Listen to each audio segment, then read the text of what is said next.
Gracias por venir a nuestro servicio. Yo sé que es una idea diferente de estar en un círculo, pero vamos a alabar al Señor este día, ¿sí?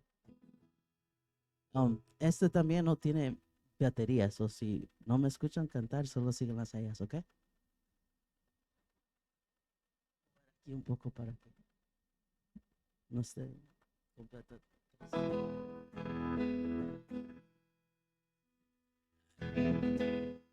Esta alabanza se llama Dios Santo Amor.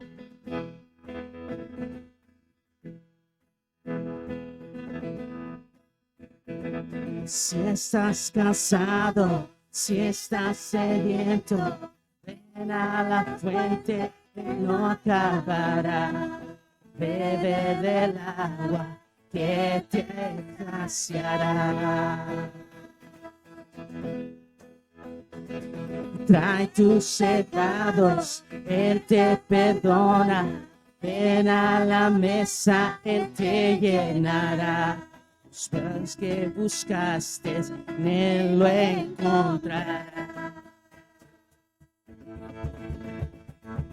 Dios santo amor al mundo que ha dado a su Hijo para salvarnos, y todo el que crea en Él tendrá vida.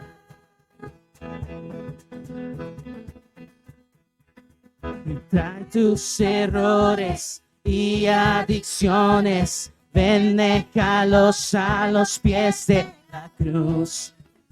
Abiertos, Él te esperará. Dios santo amor al mundo que ha dado a su Hijo para salvarnos, y todo el que crea en Él tendrá vida. La muerte ya ha sido vencida, soy libre al fin, camino en victoria. Dios tanto amor al mundo. Mi gloria a Dios, de quien fluye bendición. Gloria por su increíble amor.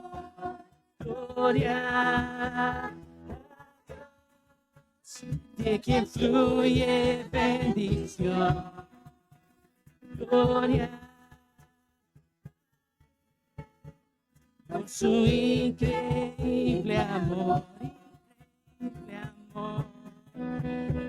Dios santo amor al mundo que ha dado a su Hijo para salvarnos, y todo el que crea en Él tendrá vida.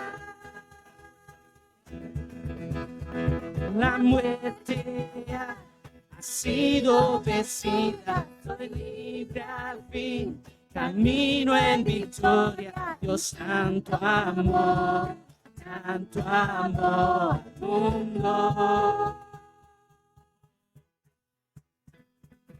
Tus errores y adicciones, ven, déjalos a los pies de la cruz.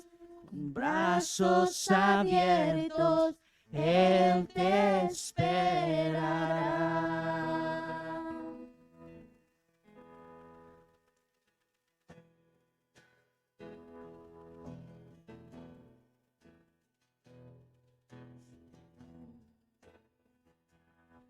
Señor, así me halló, cuán débil es tu fe. Hijo, ven en oración, a ti todo te daré, y todo lo pago. Cristo, quien por mí libremente derramó su sangre carmesí. Oh Señor, tu salvación no puedo merecer. La respuesta solo en mí cambiará mi pobre ser. Todo lo pago, Cristo, quien por mí libremente derramó su sangre carmesí. Y ante el trono en ti, Señor, completo al fin ser, Cristo mi alma rescató, para siempre cantaré. Todo lo pagó Cristo, quien por mí libremente derramó su sangre carmesí. Todo lo pagó Cristo, quien por mí libremente derramó su sangre carmesí, su sangre carmesí, su sangre carmesí.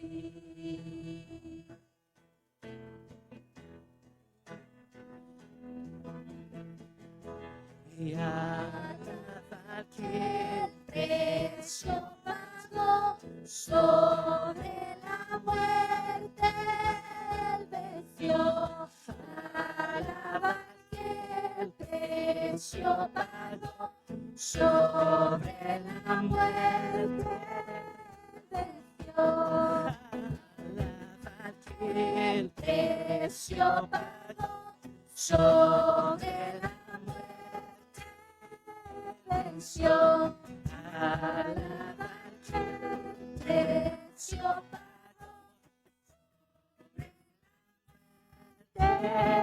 venció.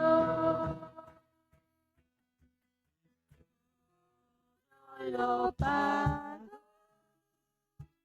Cristo, quien por mí libremente derramó su sangre carmesí, su sangre carmesí, su sangre carmesí.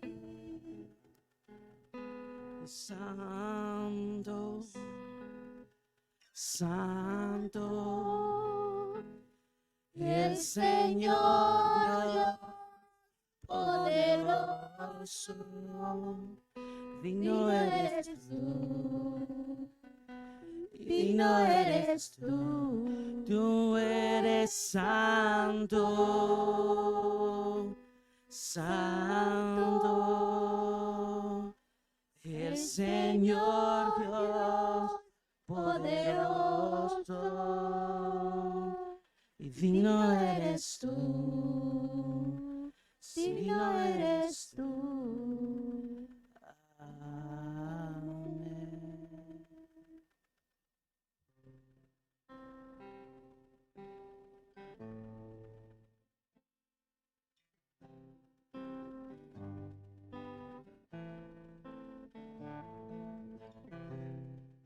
Oh alma cansada y turbada, sin luz en tu senda andarás. Al Salvador mira y vive, el mundo la luz es su paz. Pon tus ojos en Cristo, tan lleno de gracia y amor, y lo terrenal sin valor será la luz del glorioso Señor. De muerte a vida eterna, te llama Salvador fiel. En ti no domina el pecado, hay siempre victoria. Y pon tus ojos en Cristo, tan llenos de gracia y amor, y lo terrenas y valor será a la luz del glorioso Señor. Jamás faltará tu promesa, me digo contigo estoy, al mundo perdido de pronto, y alivia la salvación. Pon tus ojos en Cristo, tan lleno de gracia y amor, y lo terrena sin valor será la luz del glorioso Señor. Y pon tus ojos en Cristo, tan lleno de gracia y amor, y lo terrena sin valor será a la luz del glorioso Señor. Amén. Ahora vamos a tener un drama especial.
Por la vía dolorosa, triste un día en Jerusalén, los soldados abrían paso a Jesús,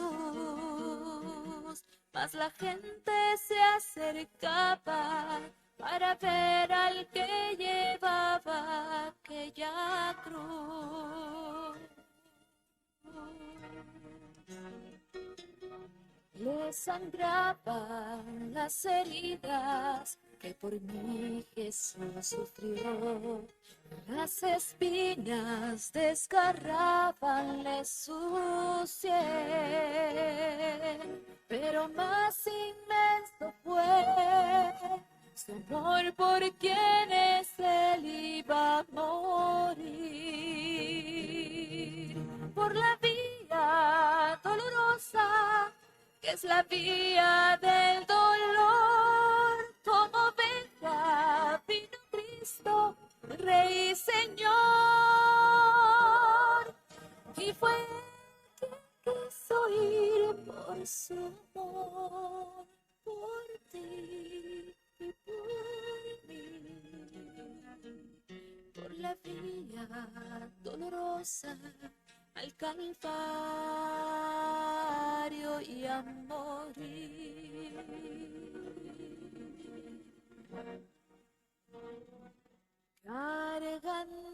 llevó su cruz a cuesta, mi Señor Jesús subió a la cumbre del Calvario con valor.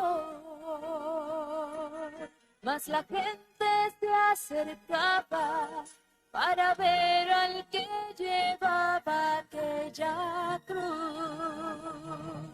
Por la vía dolorosa, que es la vía del dolor, como oveja vino Cristo, Rey y Señor.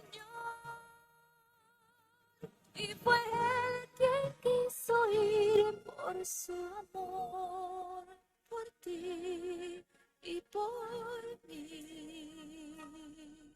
Por la vía dolorosa al Calvario y a morir. Su sangre vertió con profundo amor. Por la vía dolorosa, que es la vía del dolor, como oveja vino Cristo, Rey y Señor.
Padre, en tus manos encomiendo mi espíritu.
A ver cómo hago aquí para verlos a todos, ¿verdad?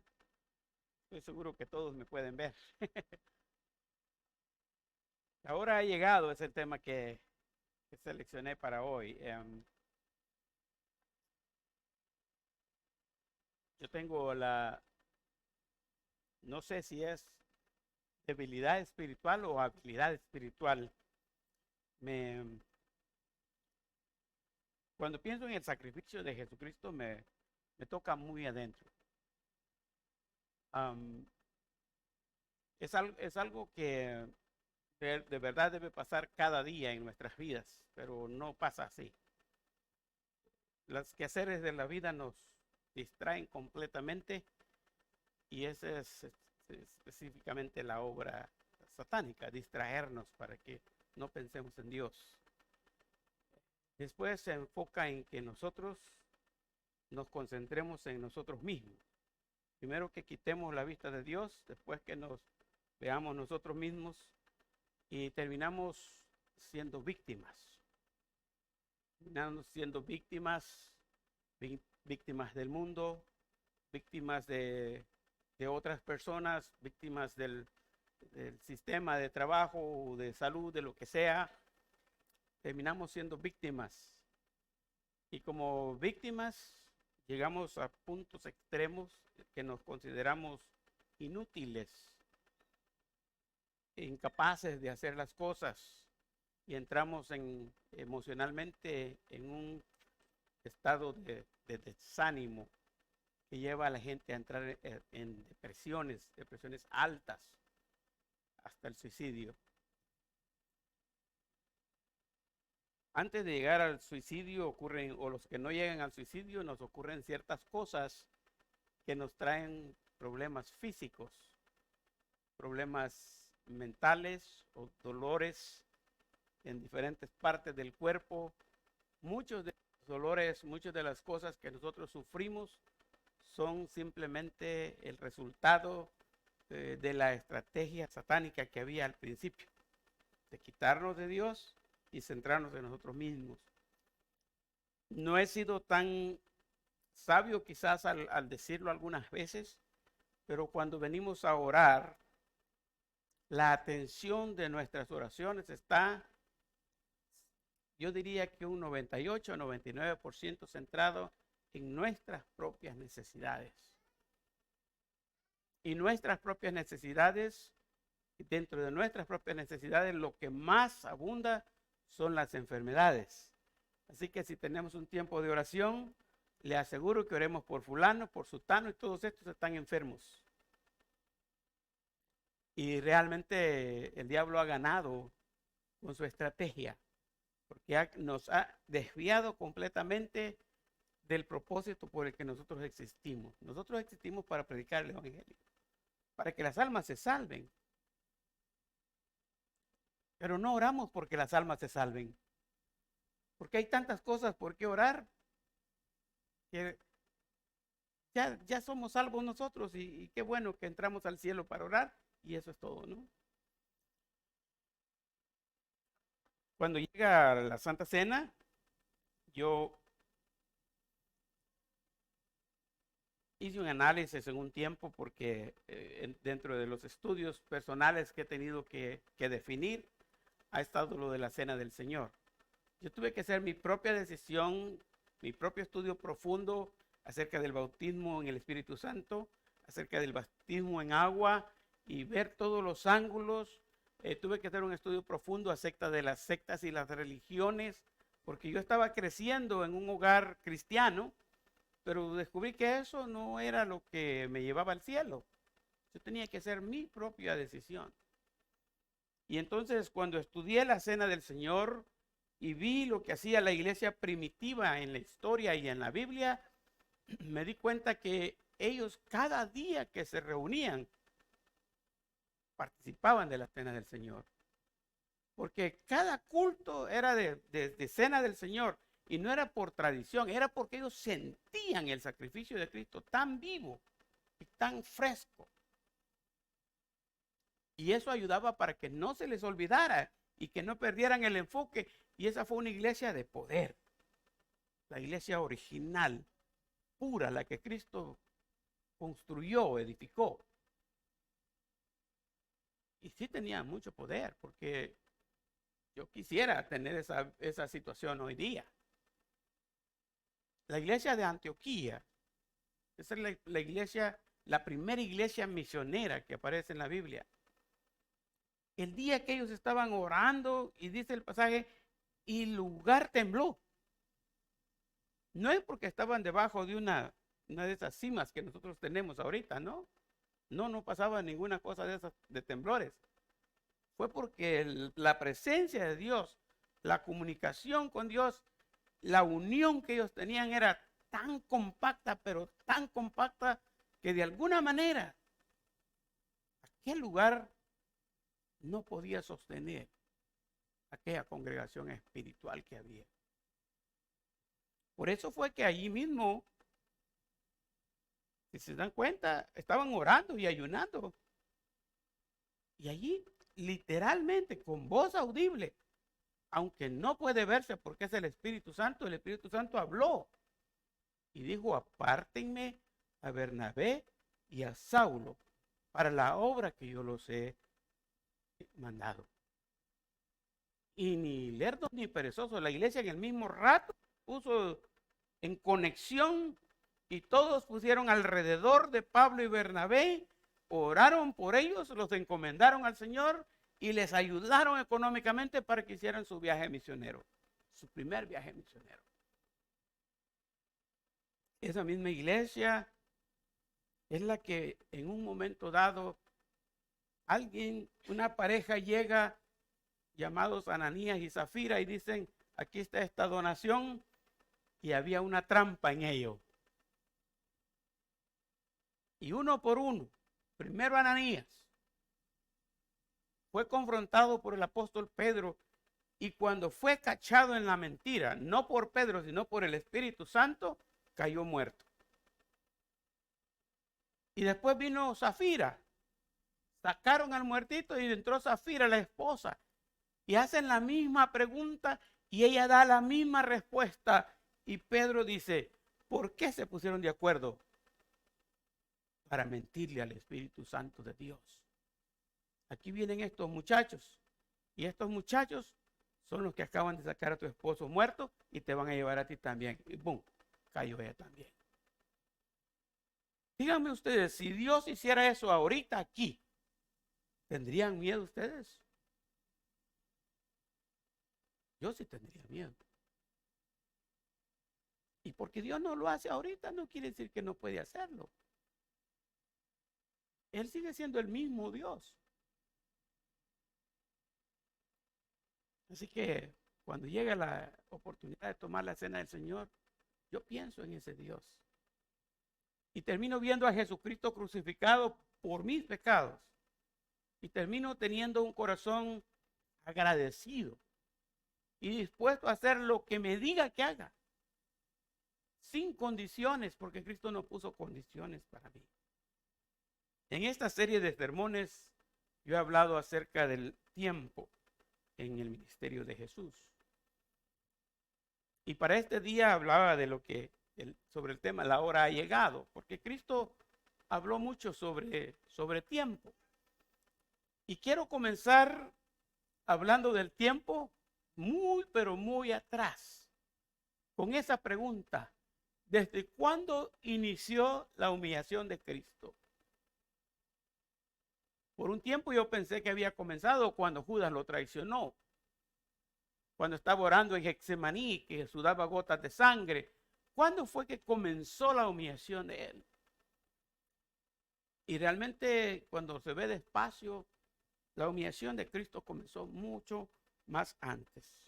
En 1 Pedro capítulo 1, 18 al 20, leemos estas palabras: sabiendo que fuisteis rescatados de vuestra vana manera de vivir, la cual recibisteis de vuestros padres, no con cosas corruptibles como oro, plata, sino con la sangre preciosa de Cristo, como de un cordero sin mancha y sin contaminación. Y en las letras amarillas que dice: ya destinado desde antes de la fundación del mundo, pero manifestado en los postreros tiempos por amor de vosotros.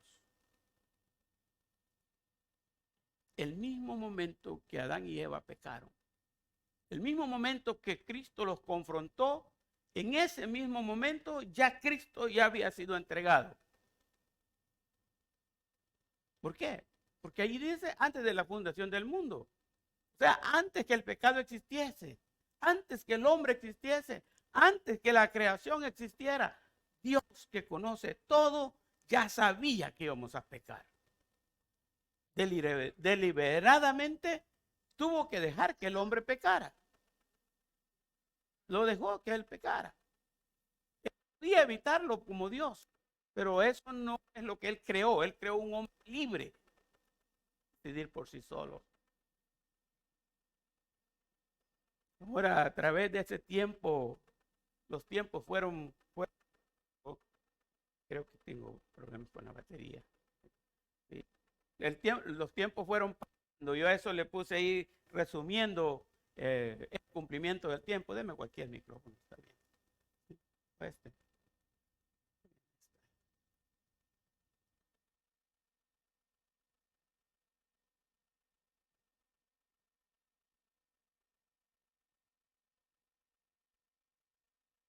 Los tiempos. Vamos a ver.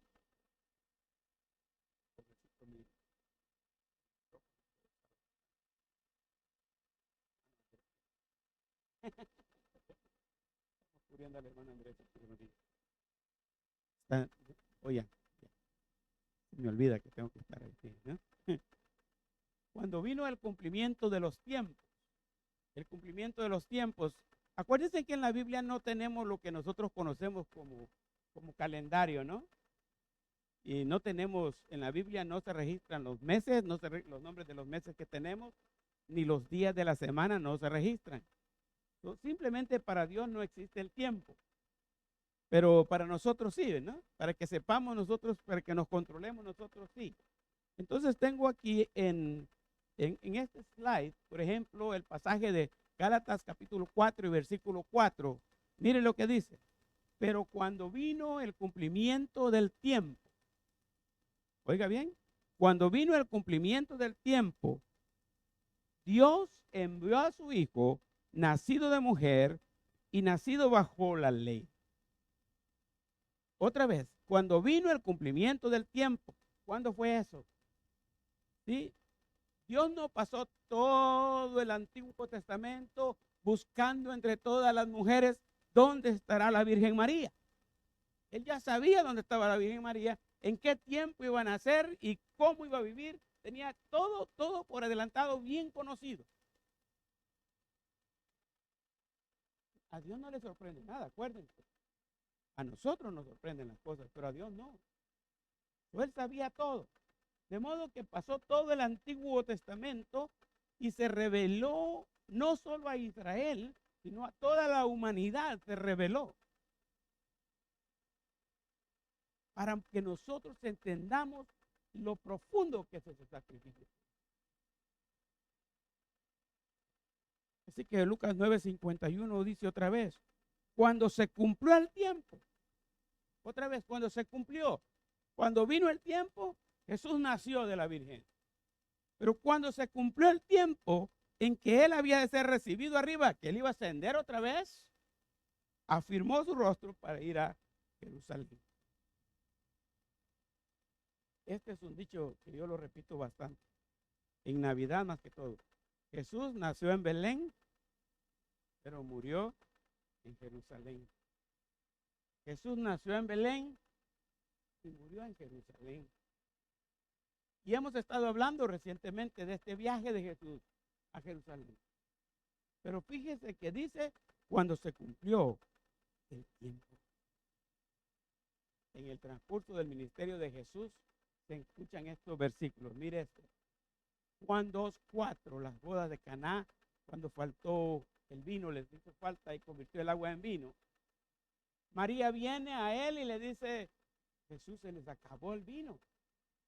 Jesús no había comenzado su ministerio todavía. Apenas había sido bautizado por Juan el Bautista. Y aquí la mayoría de los teólogos están de acuerdo que este fue el primer milagro que Jesús realizó. Pero fíjese cómo comenzó ese milagro.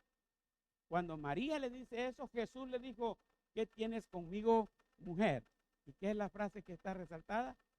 Aún no ha llegado mi hora. Esa hora tenía que llegar. Luego Juan 7, 5 y 6 dice, porque ni aún sus hermanos creían en él. Entonces Jesús dijo, mi tiempo, ¿qué? Aún no ha llegado. Entonces tenemos bien claro ahí que habla de tiempo. Otra vez, ahí está Mateo 26, 18, que dice, y él dijo, id a la ciudad a cierto hombre y decirle, el maestro dice que mi tiempo está, ok, ha cambiado algo, ¿no? Allá dice, mi tiempo todavía no ha llegado.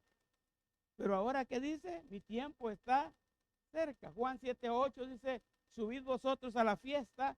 Yo no subo todavía a esta fiesta. ¿Por qué? Porque mi tiempo aún no se ha cumplido. Ya está cerca, pero no se ha cumplido. Y uno más. Juan 7:30. Entonces procuraban prenderle, pero ninguno le echó mano. ¿Por qué? Porque aún no había llegado.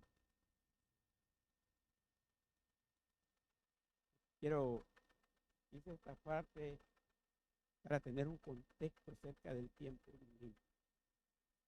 Pero ahora entremos en el tema. Ahora, ya llegó el tiempo, se cumplió el tiempo. Y ahora sí, Mateo 26, 36 y 46, no estaba seguro si iba a tener la pantalla o todo esto aquí, pensé que con Biblias, pero nos cuesta un poco más con Biblias. Traté de ayudar con esto, la letra está pequeña, pero mire, dice este pasaje, entonces llegó Jesús con ellos a un lugar que se llama Getsemaní, y dijo a sus discípulos, sentados aquí entre tanto que voy allí y oro. Y tomando a Pedro y a los dos hijos de Zebedeo, comenzó a entristecerse. Ustedes saben que Jesús se entristecía, 100% hombre humano, y a angustiarse. ¿Pero de qué manera?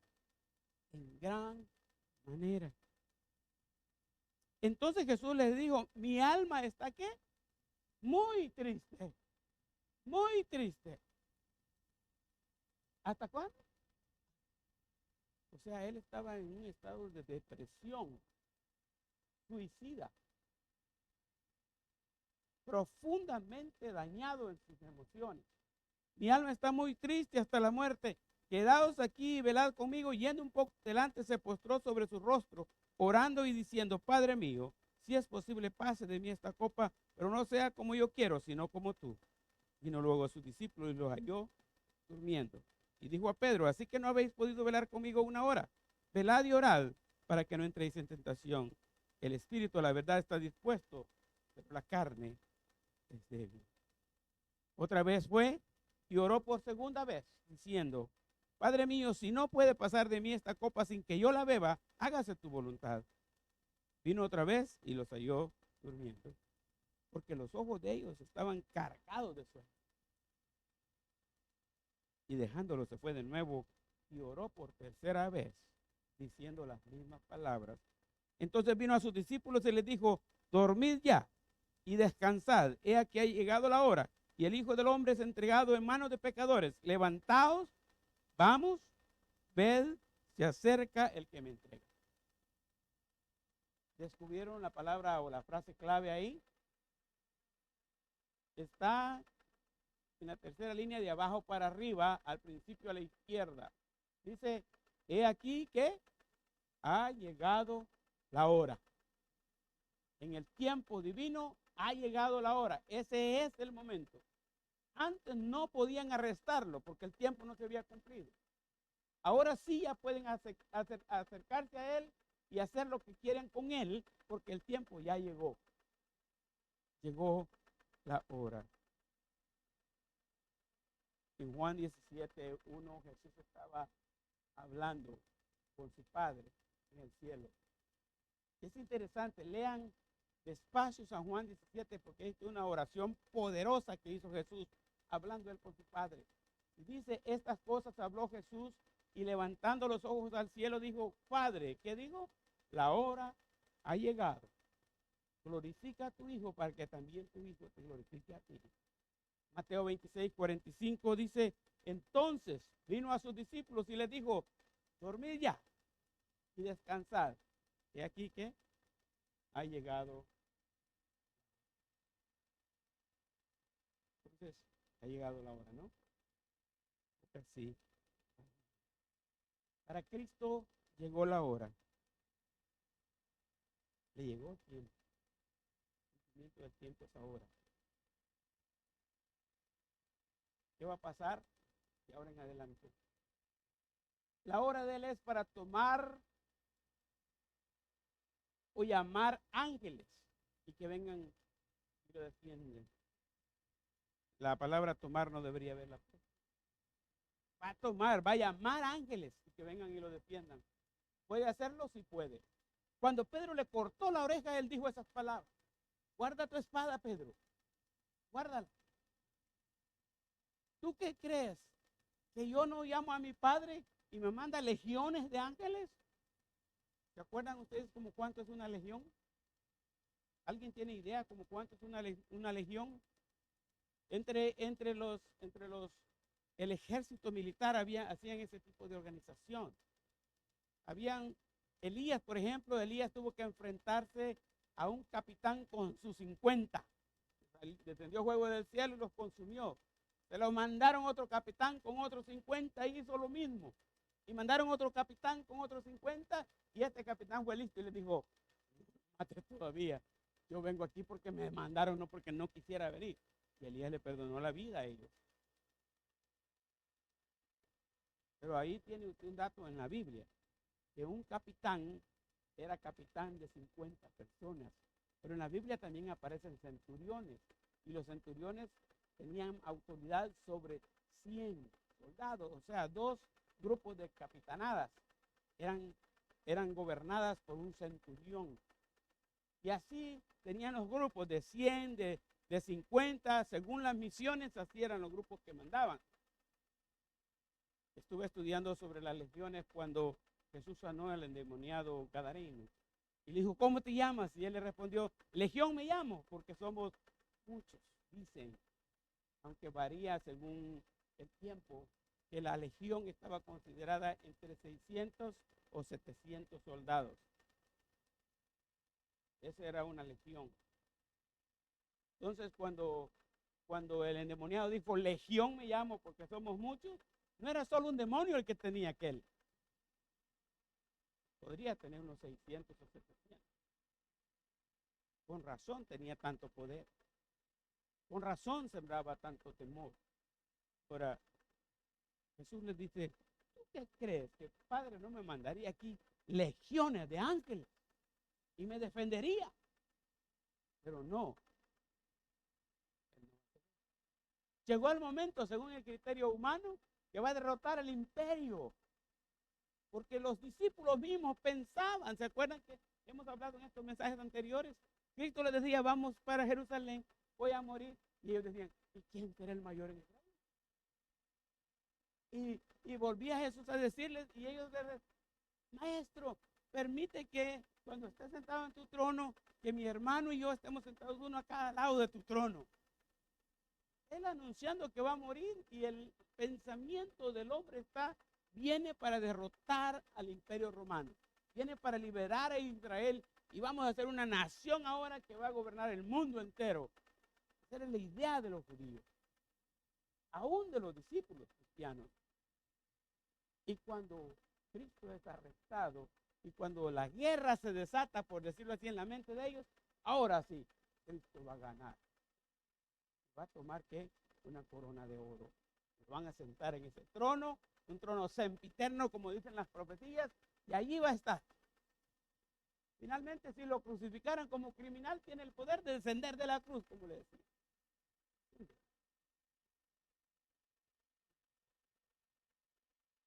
Esa es la hora cuando Cristo tiene que decir realmente quién es Él. Y por más que le insultaron, por más que lo provocaron, acuérdense que está registrado eso, ¿no? En la Biblia dice, y le injuriaban y le decían, si eres el Hijo de Dios. Sí. pero no, él no hizo eso. Claro que podía ser. Me llamó la atención en las redes sociales esta semana ha circulado bastante una foto que dice, él podía tomar la corona de oro, pero prefirió tomar la corona de espina. Totalmente opuesto. A Cristo le llegó su hora. ¿Para qué? Para ser el mejor ejemplo de sufrimiento. Créame que yo he sufrido bastante, pero he visto muchos sufrir más que yo. Y si junto a bastantes sufriendo, creo que en la Biblia está registrado el nombre de Job y todos sabemos lo que Job sufrió. No sé de dónde Job sacó tanta fuerza para soportar todo lo que soportó. La meta del diablo que era blasfemar a Dios. Y la Biblia dice claro, y en todo esto Job no se mantuvo puro. Se mantuvo puro. Pero aún con todos los sufrimientos de Job, el sufrimiento de Cristo fue peor. Así, por entre medio ahí de los que estaban ahí, miraba el azote que tenía Jeremiah aquí. ¿No?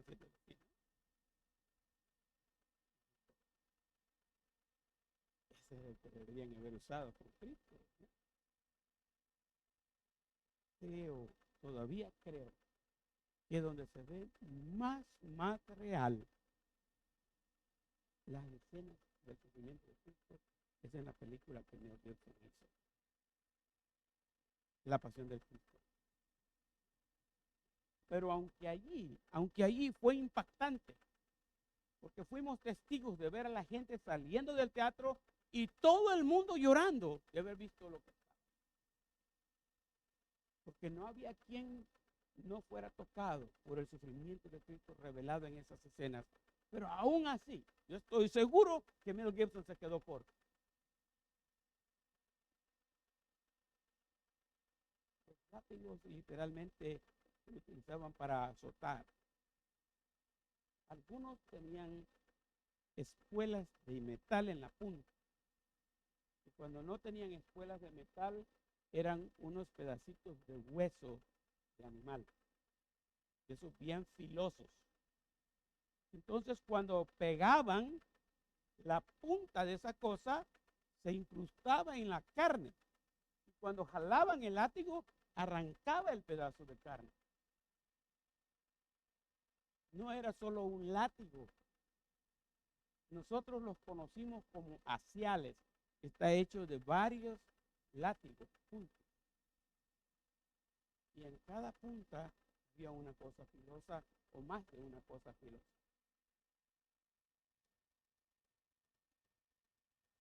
Y algunas veces nosotros nos sentimos víctimas y, ay, qué tanto sufrimos. ¿Qué es lo que sufrimos?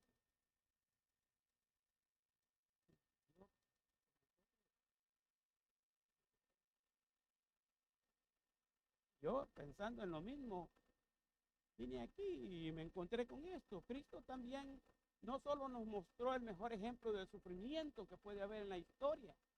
Por mucho que nosotros suframos, no va a ser comparado con lo que Él sufrió. Pero vino para mostrarnos la verdadera paciencia. Paciencia.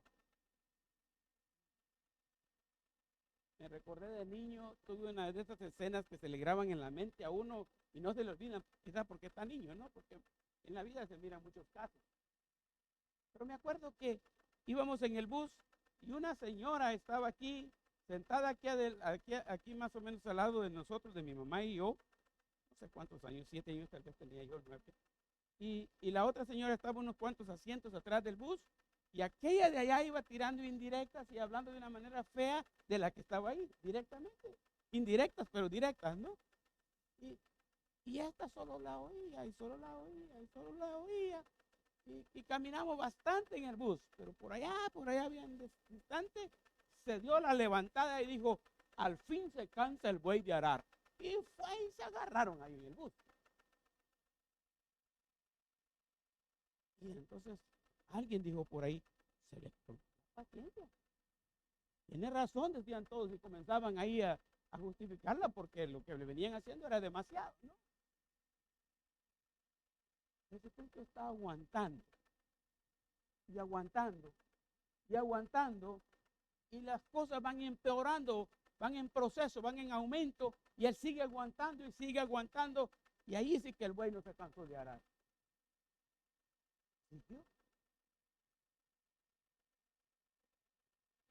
Si eso fuera poco, está clavado en la cruz. Que dice,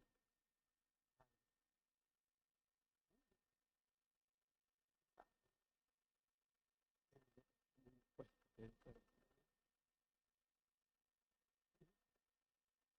yo realmente lidié con esa frase un día. ¿Qué es más fácil? ¿Pedir perdón o perdonar? Ustedes ya pensaron en eso.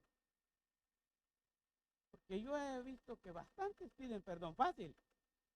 Bueno, no fácil, pero nosotros lográbamos antes, en la iglesia de antes, cuando se trataba de solucionar problemas, que el matrimonio que venía peleado a la consejería se dieran abrazos y se pidieran perdón.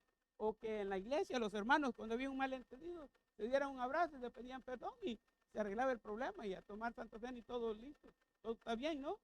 Pero después venimos dándonos cuenta que del labio decían te perdono, pero en el corazón no había. Porque las acciones que venían después mostraban que aquel rencor ahí estaba. Perdonar no es fácil. Yo le aseguro que el corazón de Jesús estaba bien limpio. Y él decía, Padre, perdónalo. Realmente no saben. El primer mártir del cristianismo, conocido como San Esteban, era uno de los 7 diáconos de la iglesia que fue nombrado en Hechos capítulo 6. Cuando estaba siendo apedreado por ser cristiano y querían que blasfemara el nombre de Cristo, ya él, tirado en el piso de rodillas, recibiendo las pedradas, estaba diciendo, he aquí veo el cielo abierto y al Hijo de Dios sentado a la diestra del Padre. Eso no era lo que ellos querían oír. Y le tiraban más pedradas, y al final él dijo, Padre, perdón. Por la causa de Cristo, Esteban siguió ese ejemplo. Hay un registro en la Biblia solamente de eso. Sin embargo, en nuestros tiempos han habido gente que han dado su vida por Jesucristo. Les dio una gran lección sobre el perdón. De modo que cuando él dijo, amen a sus enemigos, no es solamente amar a quien nos ama, no es solo amar al que no nos ama, es amar al que nos odia y amar al que es nuestro enemigo. Esos enemigos que dicen, si lo veo, lo mato. Aún ellos.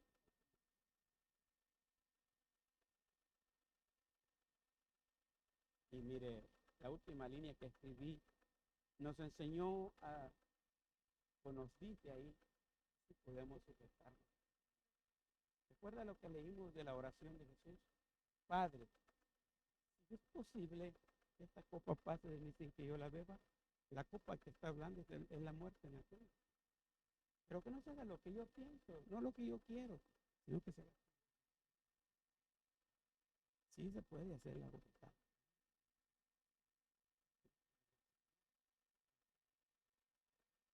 Bueno, la hora no había llegado, ¿verdad? Ahora hablamos de que la hora llegó. Cristo tuvo que morir por nosotros. Pero no puedo dejarlo ahí. Quiero que reflexionemos. La hora ha llegado para nosotros hoy. Y yo escribí estas líneas pensando en mí. Y si usted cree que puede unirse conmigo, hágalo. Me gusta ese muñequito. Ese muñequito está dentro de los libros de la Nueva Vida en Cristo que estamos estudiando. y está arrodillado con las manos así y está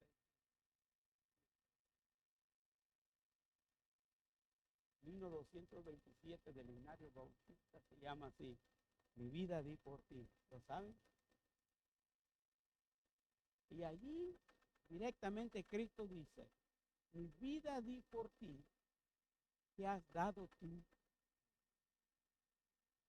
Y todo yo por ti dejé, ¿qué dejas tú por mí?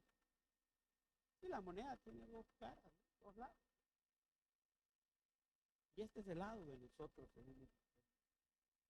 Primera línea: dobleguemos nuestro, aunque estemos sufriendo, nuestro orgullo no nos deja entrar en una etapa de buscar el perdón.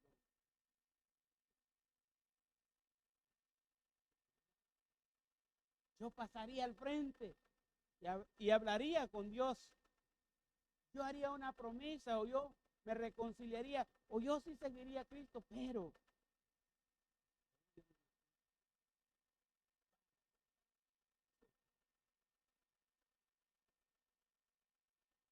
la humanidad creía que Jesús iba a ser el rey. Y no estaban equivocados en el aspecto de que él iba a ser rey, pero estaban bien equivocados en el aspecto de que iba a ser con los romanos. Él se constituyó Rey de Reyes y Señor de Señores. No solo para el Imperio Romano, sino para todo el mundo. Y si hay otra galaxia, que hayan otros reinos, también para ellos. No existe otro rey, sino el Rey Jesús.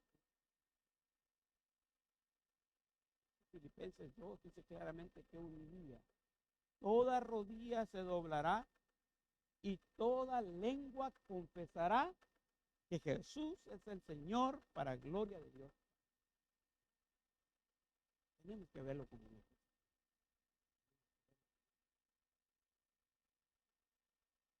Tercera línea: postrémonos ante su postrémonos. Una de las maneras de mostrar ustedes saben, en la Biblia existe bastante esa frase: se postró sobre su rostro, se postró en tierra, o se postró sobre sus rodillas. Esa frase es bastante común. Nuestra cultura no lo acostumbramos, no lo. La idea de postrarse es embrocado, con el rostro hacia el piso, porque no soy digno de verlo. No soy digno de verlo. Agachado, viendo para abajo, tirado en el piso. Puede ser con el rostro entre mis rodillas, o puede ser acostado completamente en el piso. Y lo que estoy diciendo cuando me postro es que Él puede pasar, incluso pararse en mí. Y yo estoy dispuesto a dejar que Él haga conmigo lo que Él quiera. Cuando lo veo de ese ángulo, entiendo el canto ese de Marcos Witt. Renuévame, Señor Jesús. Necesitamos cambiar. Hoy más que nunca necesitamos cambiar. Hoy más que nunca necesitamos la presencia de Dios aquí. La cuarta línea que escribí es: mostremos un corazón agradecido. Hermanos, Cristo es nuestro Señor, porque nos compró en el mercado de esclavos, lo hemos hablado. Cristo es nuestro Rey. No hay manera de objetar eso. Pero la opción de usar nuestro libre albedrío sigue existiendo. Y por eso es que nosotros no nos importa quién es Él. Seguimos haciendo lo que nosotros queremos, lo que pensamos que es nosotros, pensando en nosotros. Pero si algo tiene este evento de Semana Santa, que podemos hacer conciencia mucho, mucho más grande que una simple tradición que debe tocar nuestros corazones.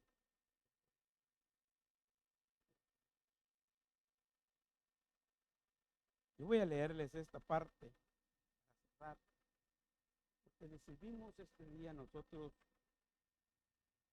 participar de la cena del Señor. No es muy común. Pero yo les dije al principio que cada vez que tomo la cena del Señor, me meto en mi mente a concentrarme solamente en el sacrificio de Cristo. Y pienso en que lo hizo por todo. Cuando hablo de la hora llegado para nosotros,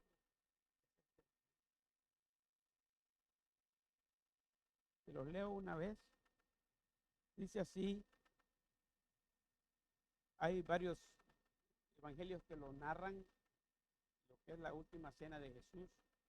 La tradición lo pone como que fue el jueves.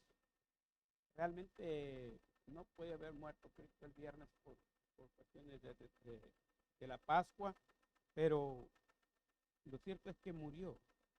Y el día que estaba cenando su última cena con los discípulos, dijo así, Pablo dice, porque yo recibí del Señor lo que también os he enseñado. Dice, el Señor Jesús, la noche que fue entregado, tomó pan y habiendo dado gracias, lo partió y dijo, tomad, comed. Este es mi cuerpo que por vosotros es partido. Haced esto en memoria de mí. Piense en el cuerpo partido de Jesús. Partido por la corona de espinas, partido quizás por las bofetadas que le daban, partido quizás por los latigazos que recibía, que vimos que arrancaba pedazos de sangre, de carne. Piense por un momento lo que realmente él sufrió, lo que él vivió. Luego dice, asimismo tomó también la copa después de haber cenado, diciendo, esta copa es el nuevo pacto en mi sangre. Haced esto todas las veces que la bebieren.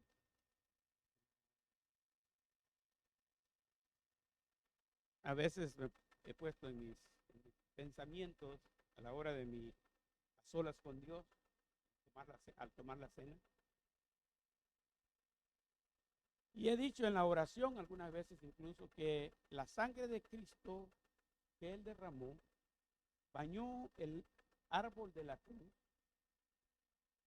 bañó a la gente que estaba en su derredor y comenzó a recorrer el mundo por milenios ya, hasta que un día pasó por mi lugar y esa preciosa sangre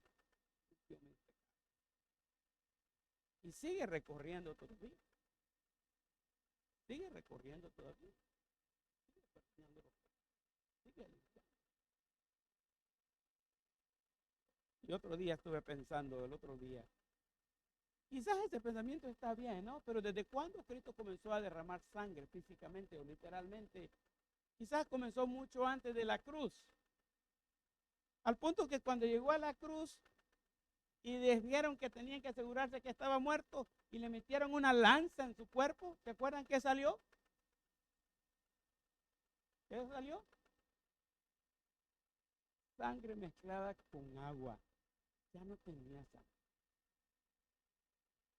Toda la había dejado regado desde el huerto de Getsemaní, que fue arrestado, y todo lo que pasó en el pretorio, lo que pasó con Pilato, lo que pasó con la multitud, el famoso Via Crucis, todo eso quedó bañado en sangre. Cuando estaba en la cruz.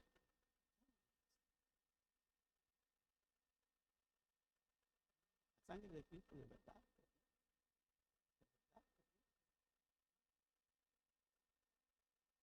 Entonces yo decidí hacer esta asunto. Ahora ha llegado. Hay que hacerlo.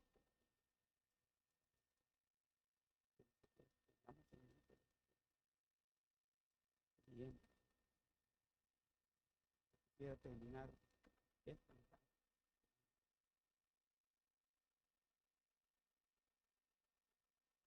Pero hay dos cosas que yo lucho por no mezclarme con otros, ni con mi misma familia. Uno de ellos es el diezmo. Yo no juzgo quién diezma y quién no diezma. Trato de diezmar, es el tiempo, porque yo creo. Y alguien dijo, no me da pena. La otra es la cena del Señor. Yo la tomo en serio. Cuando yo participo de la cena del Señor, de verdad estoy consciente de lo que Cristo hizo por mí. Y dejo de lado todas mis cosas, cualquier cosa que sea que me está atormentando, especialmente en este momento. El diablo se encarga de decirle, piensa en ti, no pienses en Cristo. Piensa en ti, no pienses en Dios. Y se enfoca en usted, ¿no? Y entonces usted comienza a descubrir, si yo tomo la cena del Señor, voy a ser mejor. Si yo tomo de la cena del Señor, no va a estar correcto. Y si tomo, y mejor me la. Y como que eso mejora las cosas, ¿no?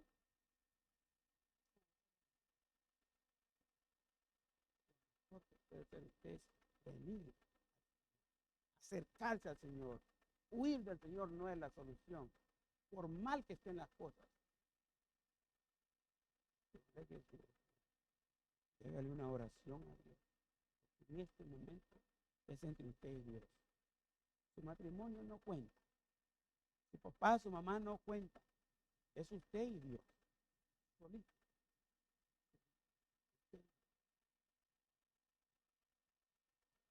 Yo me atrevo a decir, esta oración no la voy a hacer yo. Y que esta oración la va a hacer cada uno de ustedes. Porque yo voy a orar por mí. Quisiera que ustedes oren por ustedes. Y aquí están los elementos de la cena del Señor. Recordemos, el pan recuerda el cuerpo de Cristo, que fue maltratado, molido por nuestros pecados, como dice Isaías, y la copa es el nuevo pacto de sangre. Esa sangre. Y yo voy a pedir que nos pongamos de pie. Todos, mi deseo sería que todos pasáramos al frente y agarráramos nuestra propia copa. Y usted encuentre un lugar, puede ser ahí en la silla, puede ser en cualquier otro lugar, pero arrodíllese si puede y dígale al Señor lo que siente por él. Hable con Dios.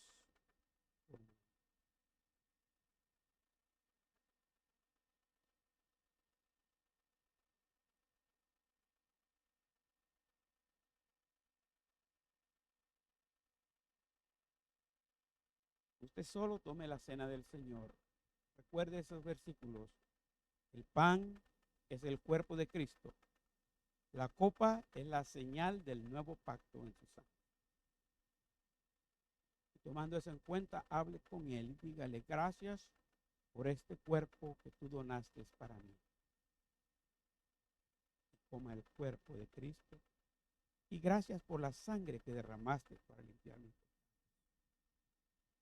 Si hay algo que confesarle al Señor, este es el momento para confesarle.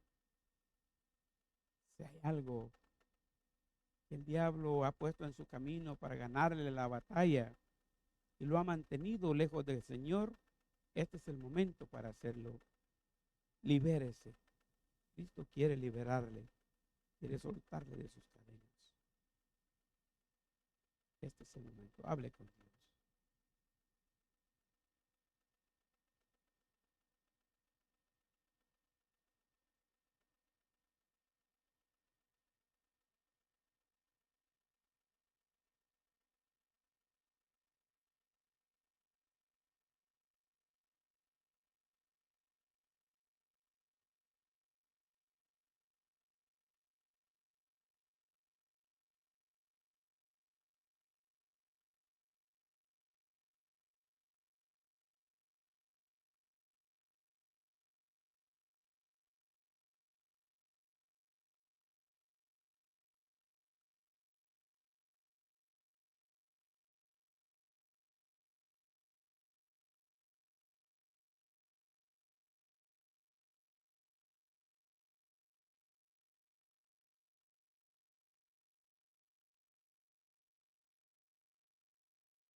Gracias por en este momento, Señor, quizás algunos de mis hermanos hayan tenido una segunda oportunidad, un segundo reencuentro contigo. Y yo sé que tú has escuchado esas peticiones. Y si hay algo por ahí, Señor, entre tú y ellos, por favor, sé propicio a sus necesidades. Y danos, Señor, de tu gracia, de tu misericordia, para enfrentar los días que vienen, todo bien, dependiendo completamente, absolutamente de ti. Gracias, Dios, en el nombre de Cristo Jesús. Amén.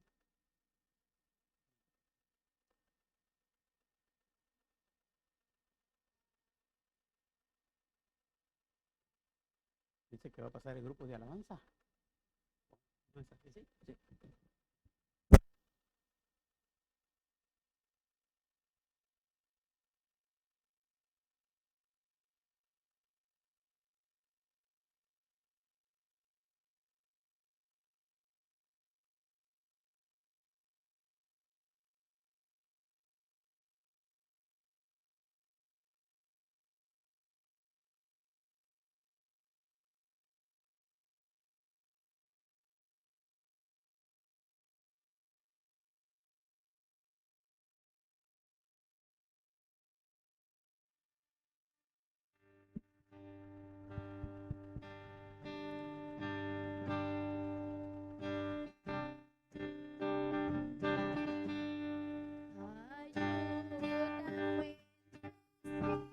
Igual la sangre de Manuel, donde lava cada cual